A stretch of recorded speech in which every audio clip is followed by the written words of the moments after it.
Welcome into the college football preview show, Big 12 conference preview with Robbie Veno, Ralph Michaels. I am Drew Martin. Robbie Veno at Rob Veno Sports. Welcome in, buddy. Happy Tuesday morning to you. Happy Tuesday to you, Drew. Afternoon on my end, but barely. A little 1:02 in the afternoon here, but good to see you. We missed you last week, buddy. Matt did a great job filling in, but like having you back. He absolutely did. I watched the show, guys. Good job, both you and Ralph. And special thanks to Mid-Major Matt. We need to get him a part of this show. But Ralph Michaels at Cal Sports LV on Twitter. Find him at WagerTalk.com. Welcome in, buddy. Hey, guys. I love Tuesdays. I love doing these deep dives into the conference. So always look forward to it. Yeah, absolutely. And Ralph, just Big 12 conference kind of overview here. Is there anything you kind of want to throw out there before we get into each team alphabetical order? Well, is it Oklahoma and everybody else? It's been that way for 3 years. I mean, Texas, Oklahoma State, Iowa State, they're all in that could be, would be, range this year. So we'll talk about if it's going to be OU for a fourth straight year or if someone can knock off the mainstay. Yeah, and Robbie, what do you think? I mean, about that kind of OU running away with this conference? Do you think somebody can kind of reel them in this year, or in your overall views of the conference? Well, I'm sure that Oklahoma State feels like this is their best shot, Drew. I mean, the fact that Tylan Wallace and Chuba Hubbard decided to come back this year was huge for that team. Wallace off the injury, of course, and Hubbard decided to return for this season. The little scuffle with head coach Gundy notwithstanding, I think that team realizes that this is the best shot they've had in a few years to maybe unseat Oklahoma. So we'll see. I mean, we'll get into Oklahoma later, but it is a new quarterback situation, which doesn't seem to bother them much. Oklahoma right now, obviously the favorite, but maybe Oklahoma State feels like they have a shot. All right, guys. Well, let's get into it. And we're going in ABC order here, guys, if you're following along at home. Big 12 conference preview here. Ryan, welcome in on the chat box. Any questions you guys got out there on Twitter, on the WagerTalk YouTube here, feel free to throw them out. David, welcome in as well. So ABC order, that would start us off with the Baylor Bears, Big 12 conference preview here. And last year, 11-2 straight up, 9-4 against the spread is what I got them at. 6-7 over under team. Looks like Caesars has them season wins this upcoming year at 8. Even to the over, -120 to the under. Of course, head coach change here. Dave Aranda, the LSU DC, his first year as the head coach here at Baylor. One good move I like here, and Robbie, I'll throw it to you first, man, because I think you're going to agree with me in our old sports memo days of the new OC. Larry Fedora, not so much from his UNC days, but those Southern Miss days when, man, he had that offense popping, the Conference USA offense there that our old friend Andrew Lang, I remember going back and forth with him on hitting those overs and betting on Southern Miss. Also, the fact of, I really like this profile, Robbie. When you start talking about bet on teams, there's not a lot of star power so much with Baylor. It's kind of, they got a senior quarterback, 30 games, 30 starts under his belt, 4 or 5 offensive linemen back. It just seems like they're running a little bit under the radar and preparing for this show. Robbie, they were 1 win away from possibly going to the college football playoff. A lot of people, I forgot that until just yesterday. This is a team that I feel is running under the radar at 8 pinned as their season win total. I'm looking towards the over, man. I think they might be a dark horse here and cash some tickets, but I'll throw it over to you. What are you thinking for the Baylor Bears? Yeah, I mean, you laid out a lot of ground there, Drew, to cover, so I'll take about half of that, and I'll let Ralph jump on the other half. But let's start where I usually like to start, which is with the coaching changes. We talked about this one in depth when we did Baylor back a few weeks ago. But there have been some recent developments, so we can give a couple of updates at least as to how the offense is coming along here. Drew, you mentioned it. Larry Fedora certainly bringing that spread offense here. Charlie Brewer had some interesting quotes about how things are going along with the offense right now during this coronavirus period. Now that kids are back to, in a lot of cases, back to campus and maybe starting to do some stuff the past week or so. But Charlie Brewer said, there's not a lot of differences in this offense and what last year's offense was. One main difference is that you'll see a lot more tight end. When you think of this offense, guys, not only think of Larry Fedora, but you have to think of Jorge Munoz, who was the offensive analyst at LSU last year, who's combining with Fedora to put this offense together. So LSU, a team that attacked the field vertically, according to Brewer, major difference. They're going to play faster than they did last year. He expects this offense is going to produce a bunch of big plays. According to him, we're going to mix tempos and cadences, and we're going to throw the ball downfield a lot. Charlie Brewer, very experienced quarterback, one of my favorite quarterbacks in this particular conference, if not the nation. And despite the fact that they lost Denzel Mims at wide receiver, still a group of pretty solid wide receivers here for this team to work with, and tight end position is fairly solid as well. So you'll probably incorporate a little more running game, but you're going to get quicker pace out of this team. I think the main question on the offensive side comes with that offensive line. Drew, you hit on the amount of returning starters, but the fact is they got Charlie Brewer killed last year. I mean, 2 concussions in the last 2 games of the season, 2 of the most important ones, the conference championship and then the bowl game against Georgia. They led the league, or they were second in the league in sacks allowed last year, and they've led the league in sacks allowed 2 of the last 3 years. So Charlie Brewer's ability to keep plays alive and make yards with his legs has been somewhat of a godsend, because if he was a stationary pocket passer, he might not be back this season. Gotta like the offense. I think they're going to be explosive. The question probably lies on the defensive side of the field, where there's only 2 guys back and Ron Roberts takes over as the defensive coordinator. We talked about it a little bit again, Drew, when we went through Baylor last time. But Ron Roberts is Dave Aranda's mentor. So Dave Aranda learned everything he knows about defense from this guy. They're on the same page as far as defensive scheme is concerned. And there seems to be some pretty good cohesiveness with the players. Now, again, it's only been playbook study. We don't have on-field stuff to go through here. Matt Rule, a little bit different. When we talk about defenses and alignments, guys, they seem to always end up being the same thing, right? In this case, Roberts is going to probably use a lot of 3-3-5. He's a 3-4 guy by nature, but he used a lot of 3-3-5, or they used a lot of 3-3-5 here last year. It was successful with the personnel. They're going to try and use a lot of that again, maybe some multiple fronts. You see a lot of package style defenses in college football anymore. A little bit of new terminology hasn't seemed to have bothered anybody. The defense, this team, and I wonder if it worked the same with every team. This team had Charlie Brewer, who was basically took it upon himself to make sure that the entire offense was meeting regularly on Zoom and going over the playbook. He thinks they're fine with the knowledge of it. On defense, that assignment went to their top linebacker, Terrell Bernard, who got the defense together, and he thinks everybody's got it down pat. They just have to get it on the field. We'll see how that works. Baylor obviously didn't have a single spring practice.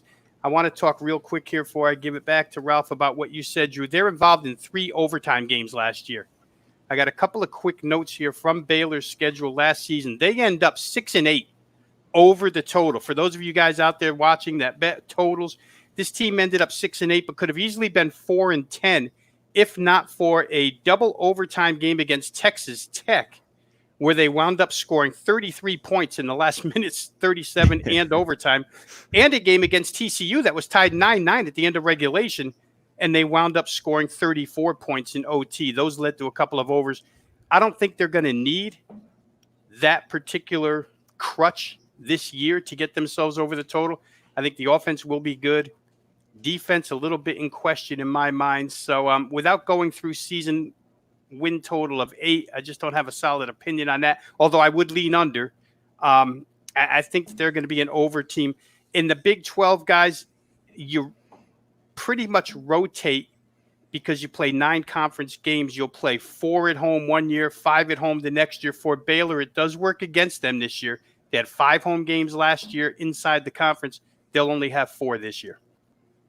Robbie, great breakdown, man. And Ralph, what are your overall views of Baylor this upcoming year, man? Let me go through the positives first. Obviously, 11 wins. They went 11-3 last year. Your 3 losses, Oklahoma, and Georgia.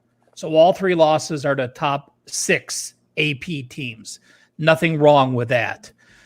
And the other thing I really like is, I'm not one that's going to say, hey, I like a coaching change, because, everyone changes coaches. And, what bothers me the most is everyone thinks because you have a new coach, you're going to be better. Well, that's not true. Is Dave Aranda going to be a good head coach? I don't know. Aranda, excuse me. But what I do love is this. He hasn't been a head coach before. He obviously was the DC of Wisconsin and LSU the past decade. But what he did do, he hired a previous head coach with Larry Fedora, Southern Miss, as you mentioned, North Carolina. He hired Roberts. Roberts was a head coach at Southeast Louisiana. Maybe not an FBS head coach, but an FCS coach that knows his duties. So when you've never been a head coach and you have a previous head coach on OD and DC, I love that. I also love they kept their tight end coach McGuire. He got promoted to associate OC. He's been here 4 years. So you have continuity from a coaching standpoint from the old staff to the new staff. And then Wickline at offensive line coach, I think he's one of the best in the country. So, those are the positives. Here's the negatives. We know they were 11-3, but let's not remember 2 years ago they were 1-11. Why did they have success last year? They were plus 14 turnovers in conference play. That was the most in the country. If you looked at how they performed, they went 8-2 in conference play, including the championship game, and they were plus 23 yards per game. Well, 23 yards per game is like a team that went 5-4, no question. That's as good as it gets. TCU went 3-6 in conference play, and they were plus 38 yards per game, 15 yards per game more than Baylor. So I have Baylor way down. Last year, number 1 D in scoring in the Big Ten, allowing 19.8 points per game. You only have 2 returning starters. That's not going to happen. So I have them under their total of 8. When you look at the road games, Robbie mentioned 5 road games. One of them is in Kansas, so you have a winnable game at home, but that makes your road slate even tougher. Yes, you have Charlie Brewer, and yes, you have a more experienced offensive line, but it, again, was mentioned, allowed 38 sacks. But I see them as an over team as far as individual games go. Obviously, with a defense that's not going to be anywhere near that 19 points per game. But as a win total of 8, I certainly lean with the under. All right. Glad we're doing this show. I was all pumped up on the over, and both of you guys leaning towards the under might keep me off of it, especially, great points there, Ralph and Robbie, in terms of being a little bit negative. Drew, one thing, this is just, for every person who ever wants to bet a win total, every team in the conference cannot freaking be improved every year. So when you're going through the conference, you cannot mark up. Yeah. You got to do an entire conference at a time, play out those conference games in your head, mark down wins and losses, add up those conference wins and losses, and make sure they make sense instead of saying, I like a team over, I like it. We fall into that trap often. You do half of a conference and you think, oh, I like. Then you do the other half of the conference and I like. It can't work out that way. So make sure you're looking at the entire process as a whole and not cherry picking what you think is going to happen by only partially studying a conference. That's a great point, Ralph. And just to add on to that, I've talked to Chris Andrews about this. There's actually in season win totals, if you go add them all up, I've done it in baseball and college football. Yeah.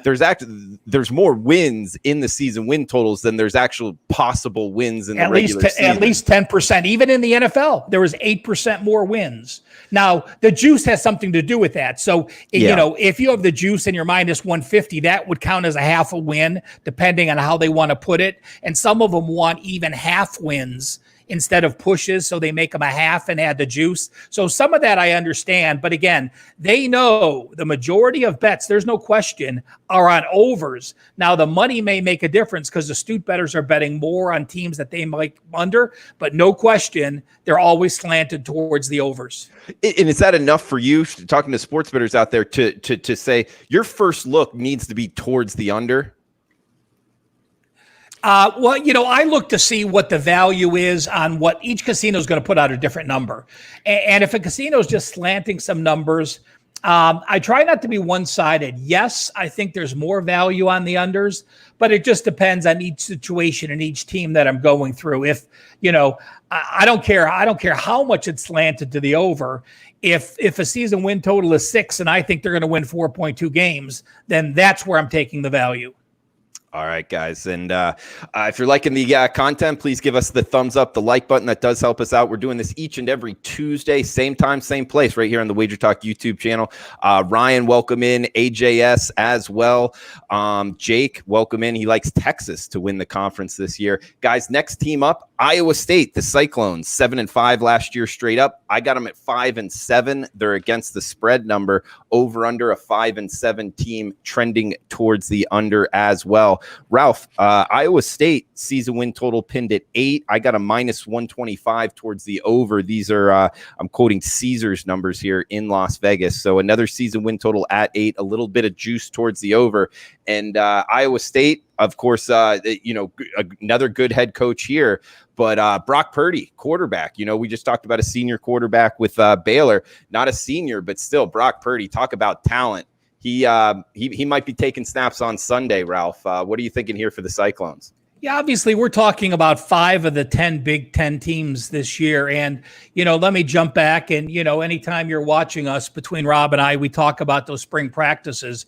In the entire Big 12 this year, TCU had 4, Texas Tech had 4, Oklahoma State had 3. We're talking all about those next week. The only other team that had a spring practice was Oklahoma that had 1. So everyone we're talking about, all 5 teams, combined 1 spring practice this year. So, that makes them even of the 5 we're talking about. Then you're talking about quarterbacks. We talked about Brewer. We talked about Purdy. We're going to talk about Skylar Thompson for Kansas State. We're going to talk about Spencer Rattler. Kansas is the only team that doesn't have a quarterback. You talk about Iowa State. I do love the head coach. Back when he was at Toledo, I followed him closely. I liked him. I like the situation he's in. Iowa State last year had a decent number of starters. They returned 15 starters. This year, they're down to 13 again, but they do have the quarterback. Recruiting, they were number 46 in the country last year. 2 years ago, they were number 46 this year. So exactly the same there. But when I look at them and I look at what they did on the field, they're a team that I believe can win the Big 12. Last year, their losses, they went 8-5. They went 8-4 in the regular season. They led Iowa late in the fourth quarter, 17-15, gave up a last-minute field goal. They led Baylor 21-20, late fourth quarter, gave up the last score. They were tied against Oklahoma State, gave up a pick 6 to lose. Against Oklahoma, let's not forget, they went for the win with a 2-point conversion late, missed it. In the fourth quarter against Kansas State, they were tied going into the fourth quarter. So this is a legitimate team with a quarterback that had a lot of close games. They were -2 in close wins. They only have 4 road games this year. At Kansas is a win. At TCU is most likely a win. So they got 2 tough road games at Texas and Oklahoma State. They get Oklahoma at home. If they can win one of those 2 road games, I think they have a legitimate shot.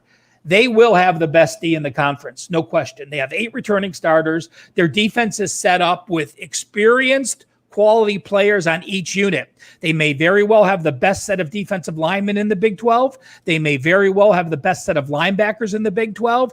And they may very well have the best set of DBs in the Big 12.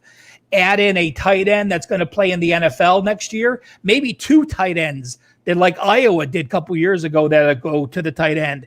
Add in a strategic running back, add in a wide receiver that averaged, I believe, over 20 yards per catch last year.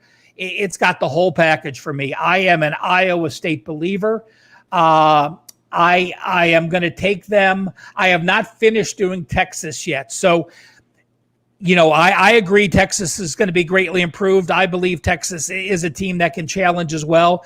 But Iowa State, I believe, will certainly have a flyer for me to win the Big 12. And I will say this, if you're going to take a Big 12 team to win the Big 12, you might as well bet them for the national championship because of the conference play. If they go through that conference with 1 loss, there's a very good opportunity for that team to play for the national championship as well. Yeah, good point, Ralph. So like in Iowa State there, and talking about their odds to win the Big 12, I'm seeing plus 12 to 1, so plus 1,200 here. Also, AJ asking what are the odds. Baylor at 14 to 1, plus 1,400 is what I'm showing them at. So, Robbie, what are you thinking here for the Cyclones? Yeah, well, let's build off of what Ralph said there. I'll try and throw a little bit of the counter side or the negative side into it, but I do think it all adds up to what could be a pretty good season for Iowa State. Listen, Brock Purdy, 4-1, you guys have both mentioned him. He is the main asset. The main problem here, if you just go off of numbers, is the offensive line. They lose 4 seniors off of this offensive line. Those 4 seniors combined for 146 starts. It's tough to replace 146 starts. Now they do bring back a center and left guard with a lot of experience, so there's 2 spots filled. They lost both tackles, and when you don't have 2 tackles, guys, it's a good thing Brock Purdy, again, is mobile, because when you lose both tackles, that's tough. But they got a couple of guys with some experience here. I think the biggest key, if you want to take a positive note or a positive attitude toward Iowa State's offensive line play, it would be from their head coach, Matt Campbell, who by nature, by trade, is a tight ends coach, inline blocker as a player. Matt Campbell, tight end blocker. He claims that, or he believes that his team has hit on all 3 of their last 3 offensive line recruiting classes. And he's got studs waiting to be let out of the pen, and we're going to see them this year. He thinks his offensive line is going to be just fine. Nobody better to take that from than a guy who knows all about offensive line blocking as the head coach. So I think if you want to take Matt Campbell at his word, then you think the offensive line is going to be okay. When I look at these teams, the very first thing I look at, Drew, is offensive line, defensive line. If you've got a bunch coming back on both sides, your chances are you're going to be really good. The Iowa State defensive front, as Ralph mentioned, should be the best in this league. And you take the addition of Jaquan Bailey, who they lost last year. He's their best pass rusher by far, 18.5 sacks. I think I read, I don't have it in my notes here, but I'm pretty sure I read that ties for 3rd active in the nation right now for current players. He missed last season. He's back this year. So they're going to be that much better across the defensive line. If that offensive line can come through and it can be as good as Matt Campbell thinks, despite losing 146 career starts, then this team will be in the mix for the number 1 spot in that Big 12 conference. Whether or not they can take down Oklahoma, I'm not sure, but they would begin the discussion.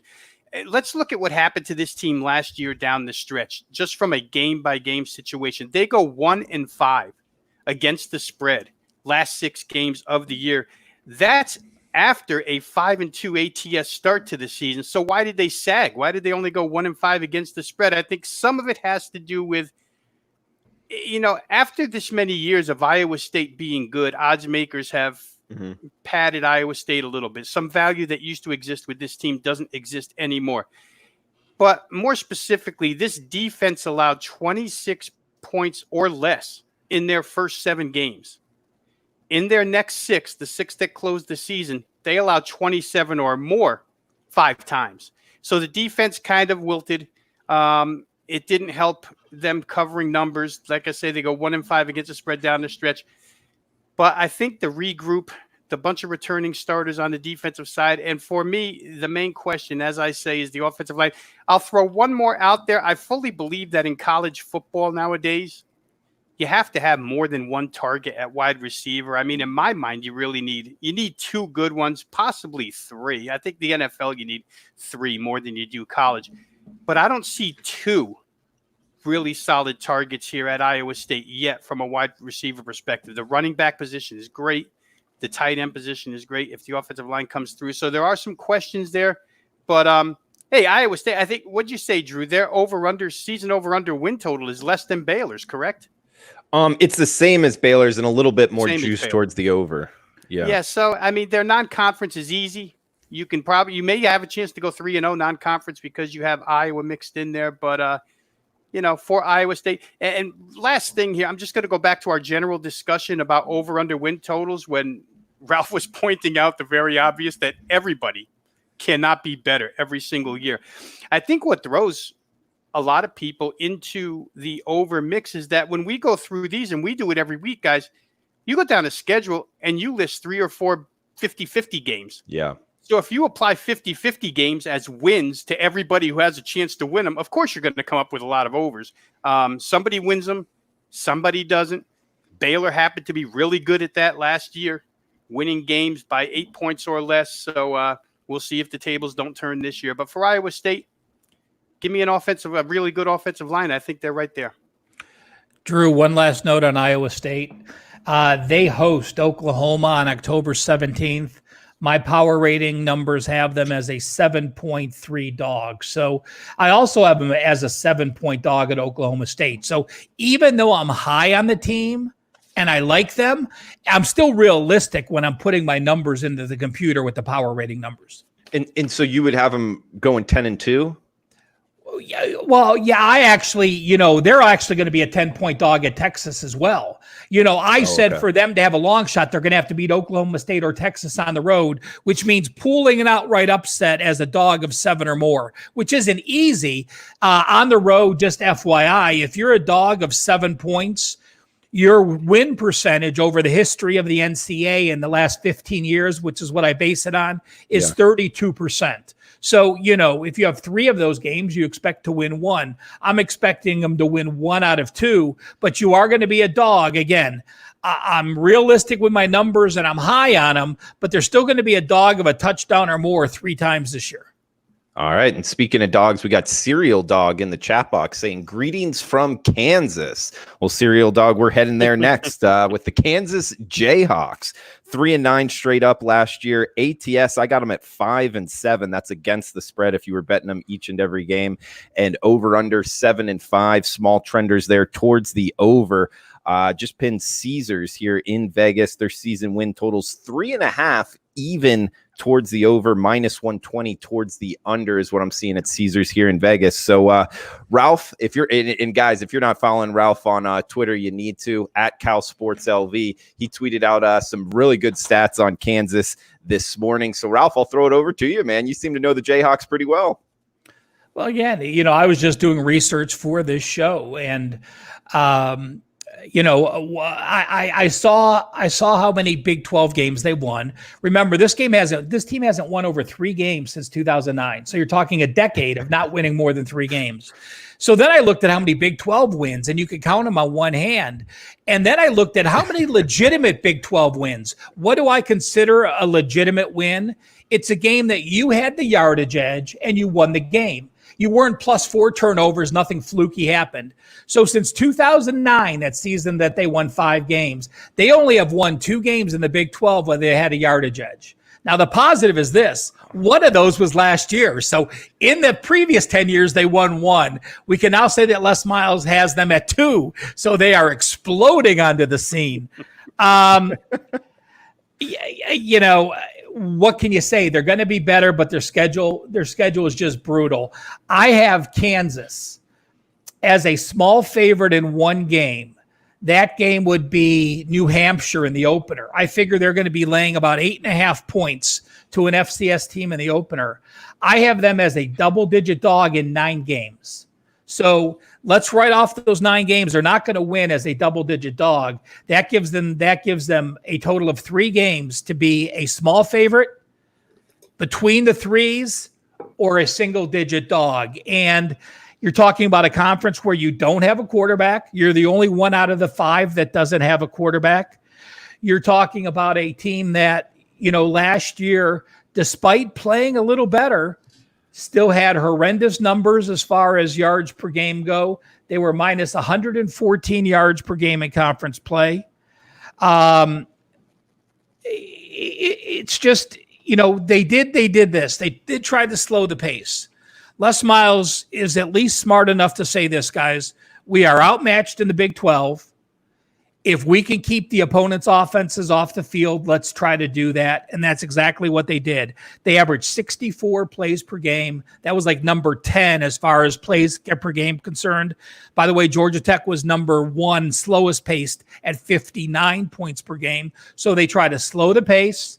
They try to not make mistakes. They try to keep games close. Now, you were minus 140 yards per game. That's bad. That was number 114 in the country in conference play. Will you be improved? Absolutely. You're in the second year of the system, but you still have tough times recruiting. You were number 70 2 years ago. Number 70. There's what, 60 something Power 5 teams. So you had multiple teams ahead of you. This year, they're number 57. They're still last in the conference, but they made a little bit of a jump. But here's an experience number. 130 teams in the FBS. Their returning experience this year is number 126 out of the 130. So they have 11 starters back, but a couple of those are on the offensive line that the production numbers don't count. So you changed OCs in Dearman, bringing them in. I think they're going to be improved, but again, just the way their schedule plays out, 5 road games, the toughable, winnable games at home, which is bad when you want to try, you want some easy home games. That's not the case for them. They host TCU, Texas, Oklahoma State, Iowa State. So maybe get to 2 wins for them, although they'll be improved. But this is one where I say improved, but fewer wins. And Ralph, when you're betting these teams, especially, bad teams like Kansas, when the head coach, offensive coordinator, the person that's calling the plays realizes they're up against it talent-wise and slows it down, as opposed to just, we're running our offense and we're going to get better at what we do, even though we're up against it. That is a huge difference for bettors to realize and take advantage of, because sometimes I don't feel like the college football betting markets know what that means towards your ATS record when you actually know your kind of place, and then you can kind of cover numbers there at the end of games. Would you have any disagreement with that? Well, I'm going to say this. I am going to look at them as a first half team. Let's look at last year. Indiana State 10-3 at the half, Coastal Carolina 7-6. Boston College 28-24. West Virginia, they were 7-10. They were only down 3. At Texas, it was only 17-21. Texas Tech 14-7. Iowa State 9-14. So I think first half they can slow the pace down. Teams don't get embarrassed in the first half to be only winning by a few against Kansas. When coaches make halftime adjustments saying, listen, we're playing Kansas and the game's within a touchdown, they make those adjustments and give a little pace. I honestly look to play Kansas, although I think they're only going to win 2 or 3 games max, as a first half club this year. But Ralph, some of that is the opposition just not preparing and not caring about the game, and then getting in at halftime and realizing like, whoa, we're in a dogfight. We need to kind of turn it on. But getting motivated for Kansas is tough. Kansas State, I mean, when Bill Snyder was at Kansas State, he dominated Kansas because he got his team up every year. They were like 18-1 against the spread against their rival. But these other teams can't get excited. It's a non-circled game that you could take advantage of playing on Kansas first quarter, first half against a team that's going to be flat to start. Okay. Well, Robbie, let's get you in here, man. We got the Kansas Jayhawks, the powerful Kansas Jayhawks with the Mad Hatter. What are you thinking, man?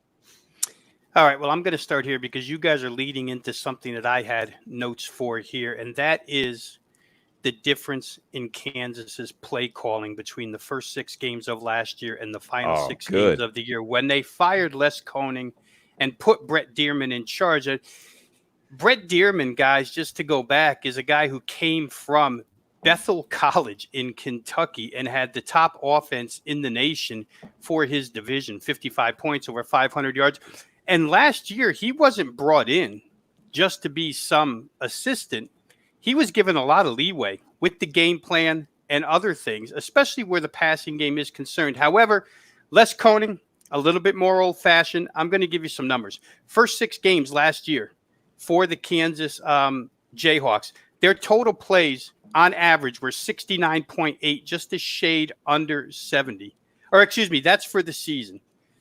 For the first 6 games, they were only 59 per game under Koning. So the plays under Dearman jumped by 10.8 per game over the last 6. The pass percentage of plays went way up. In fact, it almost flip-flopped. Under Koenig, they ran the ball 55.5% of the time. They threw it 44.5%.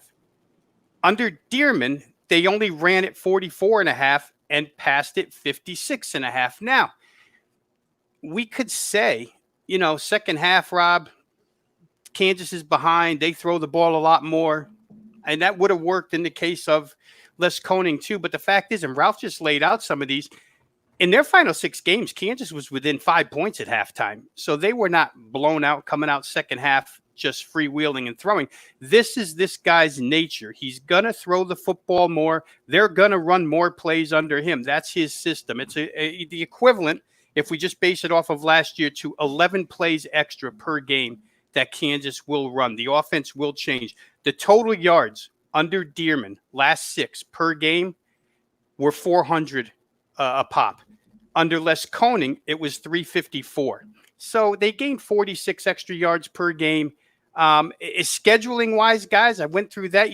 Koenig got the benefit of playing Indiana State, Coastal Carolina, Boston College's lousy defense. He just was a different type of offensive coordinator, and the overall numbers, I don't feel, reflect where Kansas is going offensively. The bigger problem with the whole thing is that, they don't have any experience at quarterback. It looks like maybe Thomas McVitie, he's your drop back passer, 6'5", cannon arm. Could be Miles Kendrick. He's your dual threat quarterback. I don't know which way they're going yet. Really haven't found anything to substantiate which one of these guys is going to get the job. It's a shame because they might have their best wide receiving core in quite a while for Kansas. And with Puka back at running back, they're going to be very good running the football. The offensive line, again, this is a team that's lost both tackles. That could be troublesome for a pocket passer, not having real good protection. Les Miles very shrewdly said, we're going to be better in the interior of our offensive line. They have 3 returning starters there. He's not like Matt Campbell thinks his offensive line is going to be better. Les Miles is not committing to the tackle positions being sturdy for this team. So that could be a problem, certainly for KU. It's a team that's a little bit better defensively, guys, but if you run through their secondary in a league where everybody throws the ball well, you don't want to be weak in the secondary and in your pass rush. And generally speaking, on paper, as we look right now, Kansas is not dominant in either third of those lines. They're not dominant in the front third. They're not dominant in the back third. Their best core is linebacker. That could be troublesome. It could lead us to some overs here. If they get quarterback play, we'll see how that situation turns out. And Robbie, just to follow up here, because the OC in the first 6 games, last 6 games, and the difference in plays and pass percentage, that was awesome stats, man. Is the OC changing to this year? No, it's to say that, they fired Les Koenig at the midseason last year and put Brent Dearman in charge, and now Brent Dearman has 6 games under his belt. So really, he's not new, but he gets to. And they probably wish they had a spring practice session to be able to incorporate everything. But he knows the personnel, and they know his style. Okay, good stuff. And your overall quick thoughts here on the Kansas program going forward under Les Miles, because I think it's fascinating what he could do, or is this just going to keep going down the same path? Yeah, and I think Ralph hit on the amount of returning starters, but little experience. I think when a guy like Les Miles comes in first year, there's going to be upheaval, right? There's going to be a weeding out process. So it makes a lot of sense that a lot of guys have checked out of this program and into the transfer portal. I think 2 of their top 3 running backs went into the transfer portal for this team. Everybody doesn't like what Les Miles came in to start developing in this program as opposed to what David Beatty had going on. So I think they're on an upswing, but it's going to take a couple of recruiting classes out of him. And, Ralph mentioned, what did you say, Ralph? 57 this year. So that's pretty good stuff for KU. Yes, they were 72 years ago. They're 57. And just in perspective, Baylor was 54. So, they were only 3 away from not being the last place team where they were far behind the previous seasons. And Ralph, what's your overall view of the Kansas program in the next couple of years? Like I said, I understand Rob's numbers, but I look at what their defense did down the stretch, and they allowed 300, 268, 239, 212, 348, 209, 264 yards rush. If you're allowing 250 yards rushing, well, yeah, your pass numbers are going to look good, but you're just getting destroyed. You're not competitive on the field. So until they get the defense shored up, which they're not this year, I had the note that they're going to slow pace. Robbie disagrees with some good thoughts with some numbers, but last year they had Carter Stanley. And if they find a quarterback, yeah, maybe they may throw more. But to me, it's give it to Puka Williams. And yeah, you got a couple wide receivers that you want to try to stretch the field with. But my money would be riding on him. All right, good stuff, guys. And guys, this is the best damn college football preview show out there. Say that tongue in cheek. Hopefully it is. But each and every Tuesday right here on the WagerTalk YouTube channel, same time, same place. We also got the golf show coming up, UFC preview show that's on tomorrow's slate on WagerTalk YouTube, and the KBO show, the Korean baseball. If you're looking for Korean baseball, we got that coming up at 4:00 Eastern. Guys, 2 teams left for today's, and then next week we will finish off the Big 12 conference preview. Kansas State 8-4 straight up last year. Guys, a 9-3 ATS number is what I got them at. So if you were betting Kansas State last year, you were making some money. Over under. Also 3-9 trending towards the under. So if you were betting them unders, you were making a ton of money. Season wins, Caesars has them at 6 flat, -140 towards the over. So you're having to pay a premium there for the over. But for Kansas State to go to a bowl, at least you can tie on that season win total. Ralph, what are you thinking for Kansas State this upcoming year, man? Well, yeah, obviously the season win totals don't include the bowl or the conference championship. So if any Power 5 team gets the 6 wins, they're going to a bowl, no question. This is a stat that I tweeted out and I took from Mark Lawrence's playbook. How about this for a top and bottom number? Kansas State was number 1 in the country in red zone offense. They were number 130, dead last in red zone defense. So if you think every time you get to the red zone, you're going to score, every time your opponent gets to the red zone, you're going to score. Wouldn't you think the games are going over the total? No, yeah.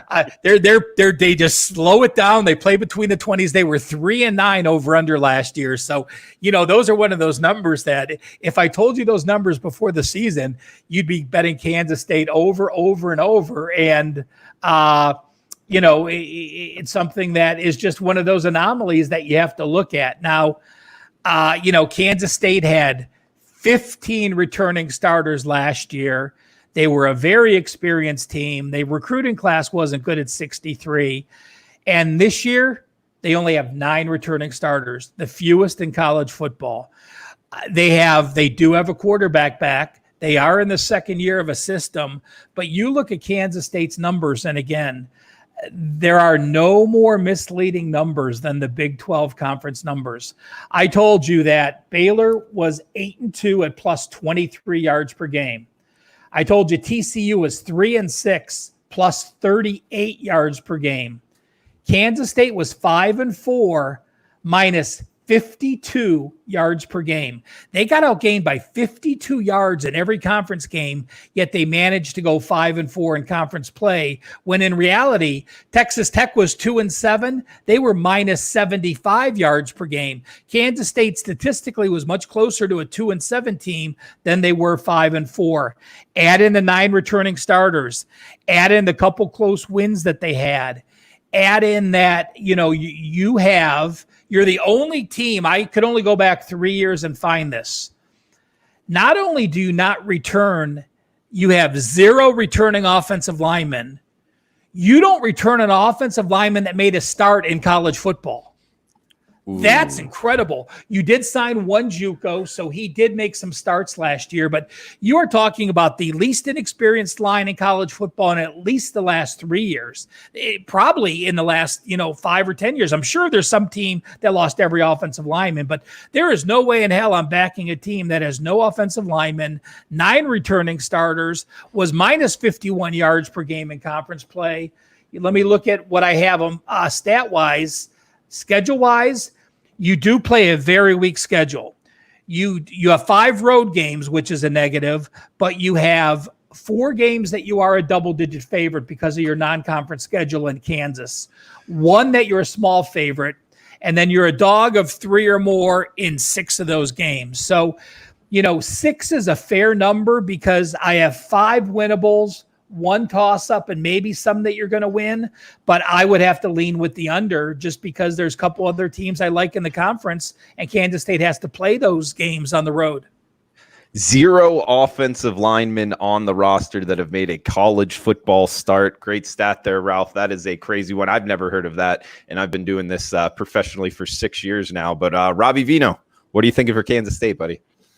Yeah, and I think based on what Ralph just laid out on the offensive side of the football, especially offensive line-wise, you would probably continue to see more unders with this team. Just to point out some quick numbers, guys. They played 13 games last year, Kansas State did. They allowed 27 or less 11 times. You play in the Big 12.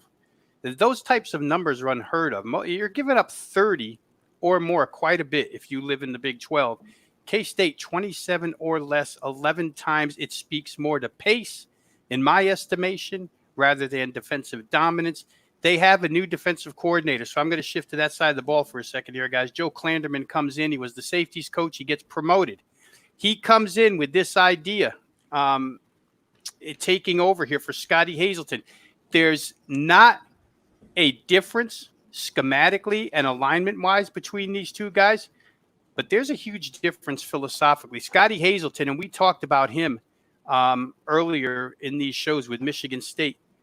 He's a guy who believes in soft defense, bend but don't break. Ralph's red zone numbers with the K-State defense with a bend but don't break defense would lead you to believe that, well, we're going to let you go from 20 to 20, but you're not going to score. Well, teams went from 20 to 20, and when they got there, they did score. Not a lot of times because there's less possessions, but they did score. The good news, there's a lot of defenders coming back. The bad news is Klanderman wants to come in here and play the same defense except with more aggression. He wanted to implement packages, blitz packages to cause more aggressiveness. And he said himself, I'm a far more aggressive play caller than what was previously here.